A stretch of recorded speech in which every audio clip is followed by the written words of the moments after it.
Hello and welcome friends. आज हम यहाँ पर बात करने वाले हैं वो भी आप सभी के one of most popular serial यानी कि आज हम बात करेंगे अनुपमा की कहानी के बारे में, जिसके आगे आने वाले एपिसोड में आप देख ही पा रहे हैं श्रुति मिलवाने आई अपने फियांसे को अपनी बेस्ट फ्रेंड जोशी बहन से।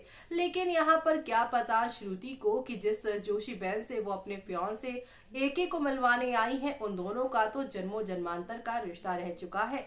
जी हाँ, 26 साल अनुपमा का इंतजार किया और 3 साल शादी के बंधन में रहे और फिर 5 साल से इनके बीच में दूरियां, लेकिन आज भी दिलों की धड़कनें एक दूसरे के लिए ही यहाँ पर धड़कती है। लेकिन इस बात से श्रुति अभी अनजान है। श्रुति के लिए अनुपमा जोशी बहन उसकी बेस्ट फ्रेंड है, लेकिन अब जोशी बहन और अनुज यानी उसके एके का रिश्ता क्या है, उससे पर्दा उठने वाला है। लेकिन भला कैसे, चलेंगे जानेंगे अपनी इस खास रिपोर्ट में, जहां एक ही पल में सब कुछ बदलता हुआ आप लोगों को नजर आएगा। स्टार प्लस पर टेलीकास्ट होने वाले आप सभी के फेवरेट शो अनुपमा की कहानी में अपने दोस्त से अपने फियांसे को मिलवाने आई श्रुति, लेकिन यहाँ पर दोनों का इंट्रोडक्शन करवाने के बाद तभी श्रुति के पास एक कॉल आ जाएगा और वो रेस्टोरेंट से बाहर निकल जाएंगी और इस मौके का फायदा उठाकर अनुज अनुपमा से बात करने की कोशिश करेगा।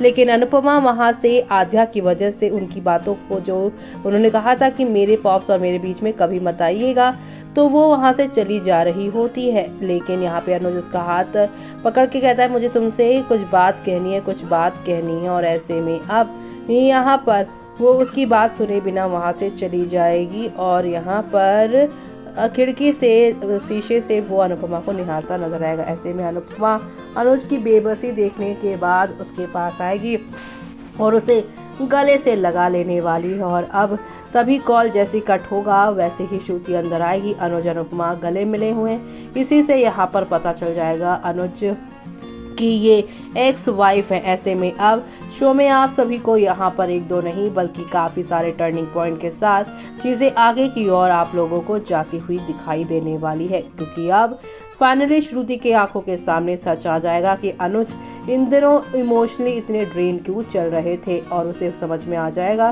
कि जोशी बहन का खाना क्यों यहाँ पर अनुज ने खाया। 4 साल से वो उनके साथ है, लेकिन इंडियन खाना कभी खाने को नहीं कहा। लेकिन जैसे ही यहाँ पर उन्होंने पहली बार जोशी बहन का हाथ का खाना खाया, तभी उन्हें सारी चीजें क्यों समझ में आई। यानी कि अब धीरे धीरे करके सारी चीजें जो अभी तक श्रुति से हाइड हो रखी थी आद्या और अनुज का पास्ट, वो सामने आएगा जोशी बहन के जरिए यानी कि अनुज के जरिए। तो वहीं दूसरी तरफ अब यहाँ पर फैंस इस पूरे ट्रैक को देखकर यही कह रहे हैं, समर हु वॉज अनुपमा लाडला डिचेज हर by signing a contract with Malti Devi. Samar has become a changed man after he married Dimple. At least Nandini was better than Dimple.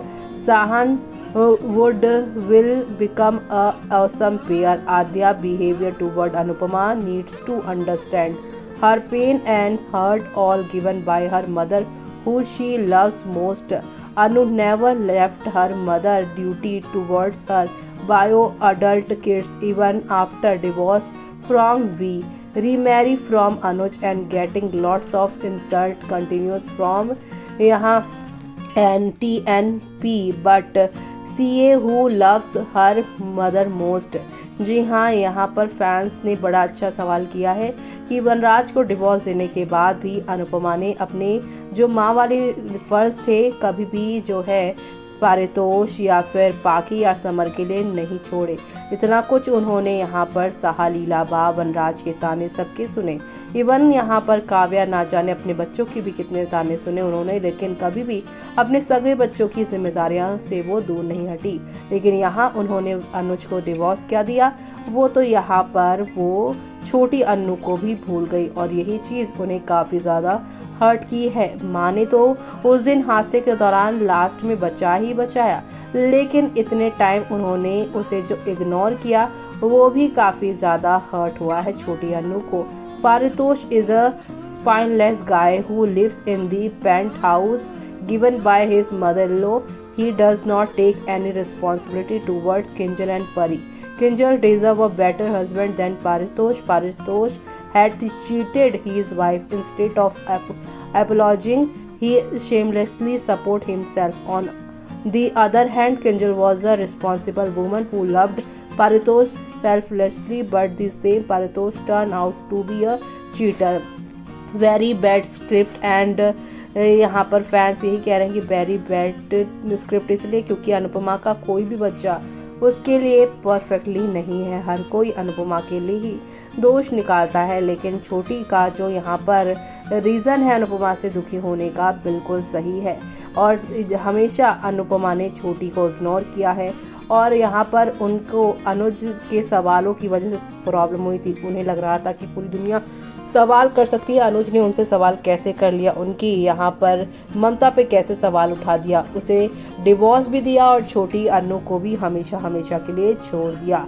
और अब यहाँ पर सबसे बड़ा सवाल ये है कि अनुज और अनुपमा का मिलन श्रुति को क्या बड़ा झटका देगा, वो सब देखना आप लोग बिल्कुल भी मिस मत करिएगा देखना, क्योंकि शो में आप लोगों को अब नेक्स्ट लेवल अप वाले ड्रामे एंटरटेनमेंट के साथ चीज़ें आप लोगों को आगे की ओर बढ़ती नजर आएगी। और इसी के साथ ये भी खबरें आ रही हैं कि श्रुति नहीं बल्कि अनुज अनुपमा की ही मांग में सिंदूर भरता हुआ नजर आएगा। और अब ये सब पर फैंस का यही रिएक्शन है कि या तो मान को एक कर दो, या तो अलग कर रहे हो तो पूरी तरीके से अलग करो, इनको फिर से मत मिलवाओ। जी हाँ, फैंस तो यही कह रहे हैं कि अब अनुपमा लाइफ में आगे कब बढ़ेगी, वही पुरानी चीज़ों में कब तक वो उलझी रहेगी। उसे लाइफ में आगे बढ़ना चाहिए, ना कि इन सारी चीज़ों में उलझे रहना चाहिए। तो अब फैंस की यहाँ पर यही डिमांड है कि अनुज अनुपमा को या तो फाइनली एक किया जाए या तो अनुपमा को लाइफ में आगे बढ़ाया जाए।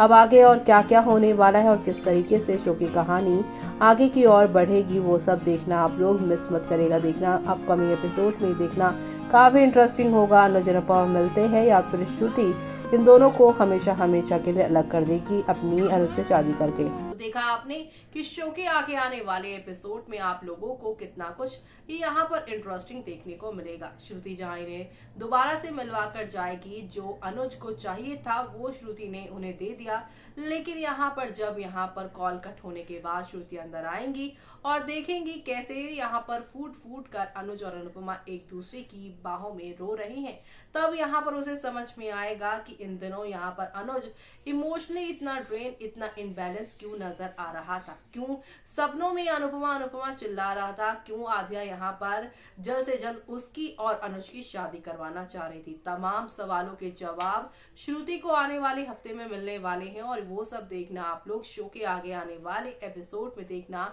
बिल्कुल भी मिस मत करेगा देखना, क्योंकि अब श्रुति जो कि यहाँ पर आद्या के कहे अनुसार लाइफ में आगे बढ़ रही थी, लेकिन कहीं ना कहीं वो ये मान रही थी कि अनुज को अपना टाइम चाहिए होगा लाइफ में, उससे इतना बड़ा स्टेप लेना है, 26 साल का प्यार भुलाकर उसे नए रिश्ते में जाना है, इसलिए उसे टाइम देना चाहिए। लेकिन अब 26 साल का प्यार आ चुका है, अनुज फिर से उसकी बाहों में है, तो यहाँ पर श्रुति क्या आगे उनसे शादी करेंगी? क्या वो यहाँ पर जैसी अभी अच्छी है वैसी ही अच्छी रहेंगी, या फिर अनुज का ये धोखा देखकर कुछ नया ही प्लान करती नजर आएंगी? वो देखना आप लोग शो में मिस मत करेगा। इसी के साथ मुझे यानी कि जूही को दीजिए इजाजत। Bye bye, take care.